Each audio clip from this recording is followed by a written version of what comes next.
নতুন বছরের শুরুতেই স্বর্ণ বাজারে আবারও ঊর্ধ্বগতি দেখা দিয়েছে। আন্তর্জাতিক ও স্থানীয় বাজারের প্রভাবের মধ্যে দেশের বাজারে স্বর্ণের দাম বাড়ানোর সিদ্ধান্ত নিয়েছে বাংলাদেশ জুয়েলার্স অ্যাসোসিয়েশন, যা মঙ্গলবার থেকেই কার্যকর হচ্ছে। সোমবার Bangladesh jewellers association standing committee on pricing and price monitoring এর এক সভায় এই সিদ্ধান্ত নেওয়া হয়। বিজ্ঞপ্তিতে বাজুস জানায়, প্রতি ভরিতে ২,৯১৬ টাকা বাড়িয়ে ২২ ক্যারেটের এক ভরি স্বর্ণের নতুন দাম নির্ধারণ করা হয়েছে। সর্বশেষ ঘোষণার পর তা বেড়ে দাঁড়ালো ২,২৭,৮৫৬ টাকা।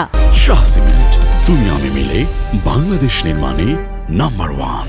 নতুন বছরের শুরুতে যেখানে ২২ ক্যারেটের এক ভরি স্বর্ণের দাম ছিল ২,২২,৭২৪ টাকা, স্বর্ণের বিক্রয় মূল্যের সঙ্গে সরকার নির্ধারিত ৫% ভ্যাট এবং বাজুস নির্ধারিত ন্যূনতম ৬% মজুরি আবশ্যিকভাবে যুক্ত করতে হবে। তবে গহনার ডিজাইন ও মান ভেদে মজুরির তারতম্য হতে পারে। বাজুস আরও জানায়, স্থানীয় বাজারে তেজাবি স্বর্ণের দাম বাড়ার পরিপ্রেক্ষিতে এই মূল্য সমন্বয়ের সিদ্ধান্ত নেওয়া হয়েছে। মঙ্গলবার থেকে সারা দেশে নতুন দাম কার্যকর হবে। গত বছর দেশের বাজারে মোট ৯৩ বার স্বর্ণের দাম সমন্বয় করা হয়েছিল, যেখানে ৬৪ বার দাম বাড়ানো হয় এবং ২৯ বার দাম কমানো হয়েছিল।